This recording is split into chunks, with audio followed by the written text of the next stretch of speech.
Good morning. Good day, everyone. So, majority of us are always asking how to come up with a title, topic for your thesis or capstone project. Of course, depending on the level of your studies, you will be required to come up with a topic or title for your thesis or capstone by yourself or to choose from a list of broad topics. In either case, you will need to first choose a specific scope and second narrow it down as much as you can. Again, you need to choose a specific scope and second narrow it down as much as you can. Finding a topic that suits to you or suits you. In any case, you can start by asking yourself if you've attended any lecture where you were particularly interested in a certain subject and go from there. The following questions might help you shine a light on personal topics of interest. Of course, you just try to ask yourself, what aspect of your studies holds a particular interest for you? Another thing, was something mentioned in a discussion that you found intriguing? And did you read about a theory or idea that spoke to you? Ideas for a thesis or capstone can stem from many sources, so let your mind wander and see if anything tickles your curiosity. A thesis or capstone is a chance for you to spend some quality time with a certain aspect of your studies. So you better think a topic that not only appeals to you, but will also help you grow in your field.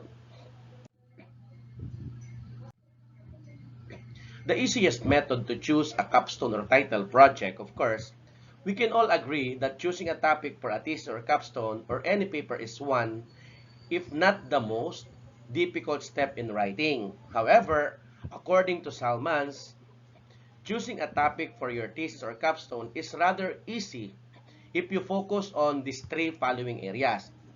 Of course, you just try to look for a phenomenon, a point of view, and the context. Suppose that you were to focus on a specific phenomenon as the center of your thesis or capstone, so for example, queer rights or climate change. Next, you choose a point of view. From the perspective, do you see the phenomenon? For instance, for example, Philippine culture or legally or financially. Finally, you narrow it down to a particular context, such as from, for example, 2010 to 2020, or others. By combining the example of these three areas, we come up with two potential thesis topics. So, for example, the development of queer rights and Philippine culture from 2020 to 2030, or 2010 to 2020. Emerging climate change regulations of small Philippine enterprises in 2020, and so on. The topic doesn't need to be perfect at first. The idea is to brainstorm with the topic that most interests you in the beginning and slowly come up with a compelling topic you can brag about at friends' dinner or parties or with your classmates.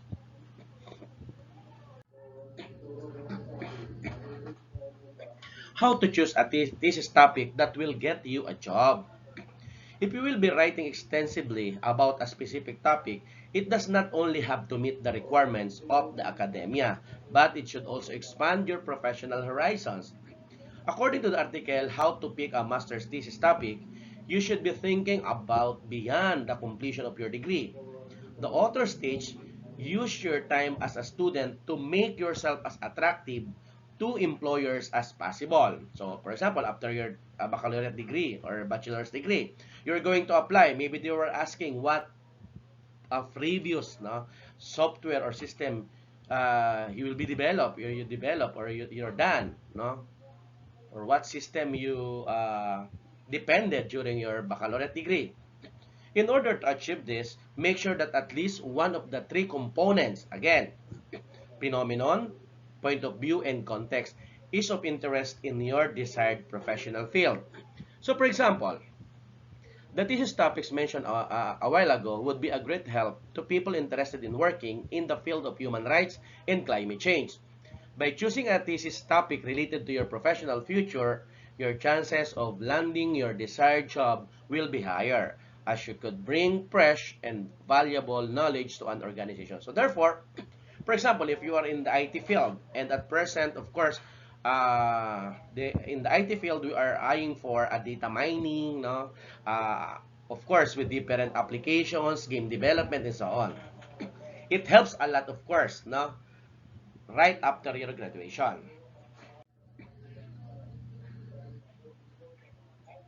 And at the same time, of course, it will be a benefited for you doing a type of research which is fitted with your field of specialization. So for example, if you are doing a system or a program using, for example, C Sharp, no? So later on, after graduation, you are capable now to say that you are expert or you are maybe a mid-expert to a programming for C Sharp and so on. Ask your professor for help. If your topic is still not fully shaped, then take advantage of the greater wisdom of your professor and ask for guidance. Arm yourself with enough possible topics and pay your professor a visit. Explain what's your specific points of view and or context of interest, and luckily, they will steer you in the right direction. Found my thesis topic. Now what? It is certainly not enough to find a topic for your thesis or capstone project. So you have a topic already, that's it? Of course not. You also need to make sure that it is a relevant topic and that you will be able to develop it. Before you start your research, take a look of some questions to ask and find out if the topic for your thesis is good or not.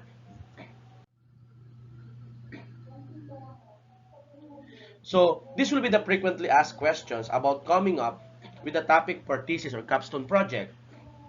Number one, of course, what is the easiest method to pick a thesis topic? Again, choosing a topic for your thesis is easy if you focus on the three following areas. What are those?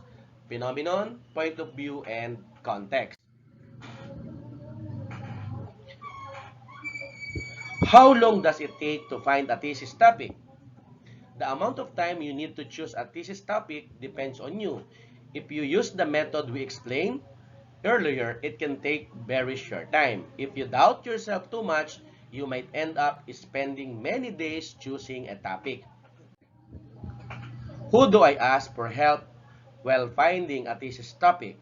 The first person to ask for help if you have trouble finding a thesis topic is your professor, your colleagues, your an industry practitioners, and of course, try to look to a Google, okay, and some other online available informations related on how you will be able to find a thesis or capstone topic or capstone project topic.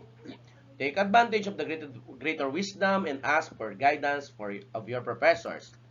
Explain them your interests and luckily they will steer you in the right direction. Perfect thesis capstone topic or title.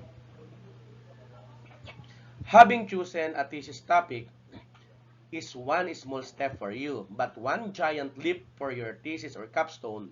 Before starting the actual research, you need to make sure that your topic is well formed. Take a look at this list of questions to find out if your topic is ready to work on. Does the topic have a clear aim? First thing first, if your topic clear enough, the ideal path of deciding a topic or title starts by making it as comprehensive as possible. This is easier said than done, as people often have one idea in mind but another one in paper. James Hamilton, of course the coach of some PhD student, concluded that clarity is the key. Therefore, we recommend explaining your topic to someone persons to your field. Dissect every part of your topic and describe them in the most simple way. This will help you see your topic from a different perspective. Only after the simplified version, you can start adding layers of complexity. Is the topic researchable? Once you are sure that the topic is crystal clear, it is time to find out the most important factor. Does the topic offer enough information? If you came up with a topic from material you read before or you heard about it in some lecture, it means the topic is probably highly researchable. The only step to take here in using keywords related to your topic and looking them in the catalogs, articles, databases, internet search engines, and libraries, it helps for you to decide if the topic is researchable. Is the topic original enough? Every capstone, research, or thesis requires a level of originality, but let's be honest, research is never completed original. Still, why not make it as original as you can within your limits? You will dive in a sea of papers with a similar approach to yours. This is your chance of finding an angle that has never been taken before. And therefore, we recommend finding a gap in research or a certain angle that has been before but could be further developed. How? By simply paying particular attention to your sources. Will the topic be interesting to your audience? Academic writing shouldn't be boring, depending on the level of your capstone or thesis project. Its appeal should vary. In order to answer the question, you should identify the audience of your paper and adapt the narration accordingly. A bachelor thesis or capstone has to be interesting for a professor that marks it. The MA thesis should attract your supervisors or immediate supervisor and future employers. A PhD thesis or capstone requires the highest level of interestingness as the academic. Expectation bar is much higher. It should engage peers, supervisors, and general researchers. Once you know who you are writing for, it becomes easier to adapt your words to your target audience. What methodology will your topic require? Picking a suitable research methodology is one of the most important components that can make a project fail or succeed. There are many components that define a methodology, but the strongest ones are the end goal of the research and timing. Be aware of what type of outcome you want from the research and how much time you count on will narrow down the type of methodologies from the beginning on. So for example, if you want qualitative data as a result and you have enough time, then you can carry out a focus group. If you want quantitative data in a short period of time, then an online survey suffices. Timing goal will be the decisive factors in almost every research.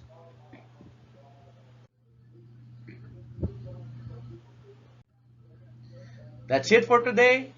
Thank you for watching. I hope that this video could help you to decide on your topic or title.